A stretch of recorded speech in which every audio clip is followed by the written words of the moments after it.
Hello, hello, good people. Hello, welcome back to another episode of Make America Think Again with Shauna Vaughn. Welcome, everybody. Welcome. Thank you for being here. I truly appreciate it. Down below, you can see the correct spelling of my name, my IG information, and then also my Cash App if you'd like to support the channel. Also, pop onto my IG page throughout the week. I am constantly posting political news.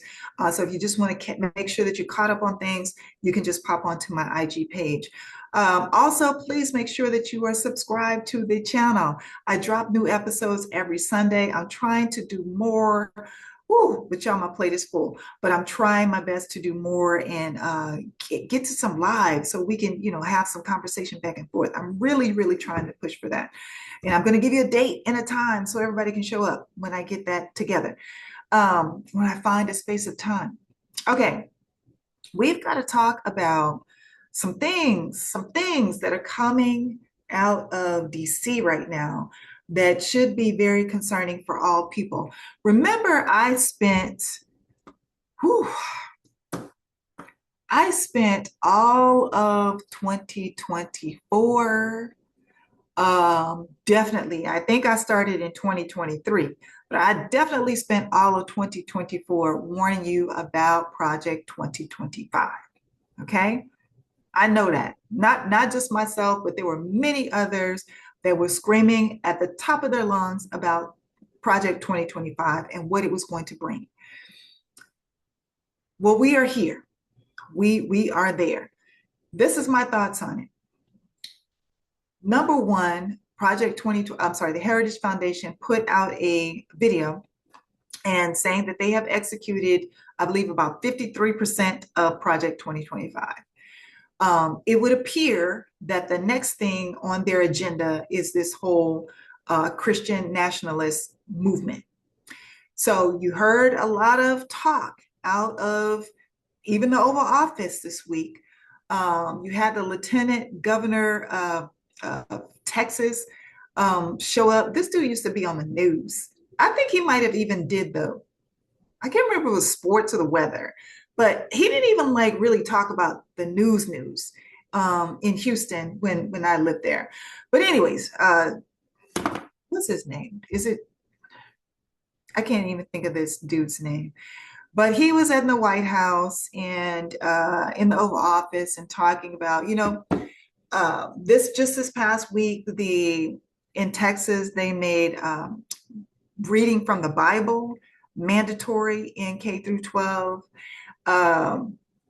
And then also posting of the Ten Commandments in every classroom. That's a thing now in Texas.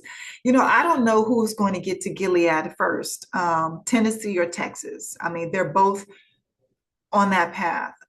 You don't hear much about what's happening in Alabama, Mississippi, Arkansas.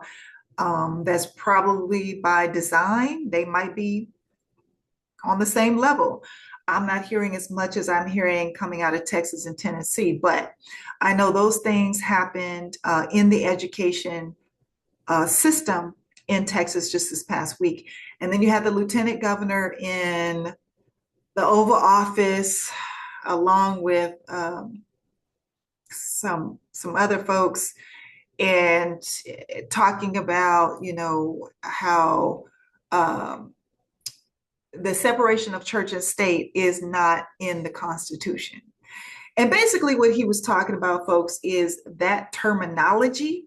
It's in the First Amendment, but that specific terminology, separation of church and state, that's what he was saying. That's not in the Constitution. No, it's not written like that, but that is literally what is included in the First Amendment. That is what it's addressing. And the simple fact that most people don't even know history enough to know that that would never be in the Constitution is alarming. Alarming. So, for those who don't know, the people who came from Europe to discover and establish new lands did so to escape religious prosecution. Some of them, the bulk of them, is because they wanted to worship the way that they wanted to worship. They didn't want to be forced into Catholicism and Judaism. and Lutheranism, the originals. Okay, so they were fleeing for religious freedom to other land. That literally was the purpose of establishing America. Freedom of religion, freedom to practice however you wanted to, and also freedom from a monarchy, to not have to live under the governing of a king.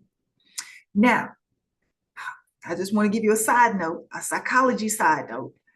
Some of the folks that were thrown on those boats with the people that were trying to escape the religious persecution and the freedom from monarchy were prisoners and also people with mental health issues.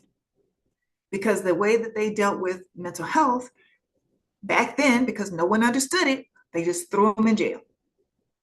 So Europe said, oh, you're leaving? Well, hey, let's clean house. Let's send some of these folks with you. You're going to need some more folks to help you settle, right? Take these folks with you. So you know how the felon likes to say, oh, they're not sending their best? Europe didn't send their best, honey. Europe did not send their best. Okay, but the purpose was for them to come over here for religious freedom. And now you have these people today in 2026 trying to impose Christianity on everybody, on everyone.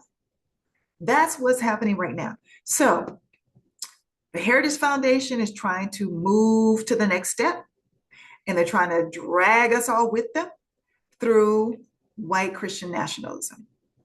Not that now I know some people out there, oh, well, I'm a Christian. I don't have to worry about it. I practice Christianity. But are you white? Are you white? And are you practicing the way they want you to practice? Are you reading the Bible that they want you to read? Because you might be forced to buy the Bible with the felon's face on it for $19.99. That might be the next thing. So pay attention, folks. They're trying to move to the next phase. I spent an entire year, minimum, preaching to y'all about reading Project 2025, watching The Handmaid's Tale, because that's where we are. This is the making of Gilead. It's the same shit. You know what?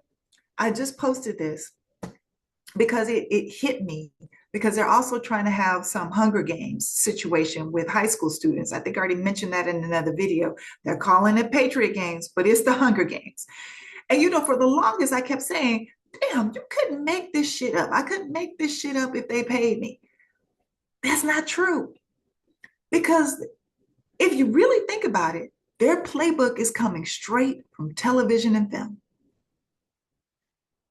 The Hunger Games, The Handmaid's Tale, 1984. Think about it. The parable of the sower. It's coming from television and film. And they're creating it in real time and in real life. So pay attention, folks. It's coming to a state near you. Trust me, that's where they're trying to go with this. I'll talk to you soon.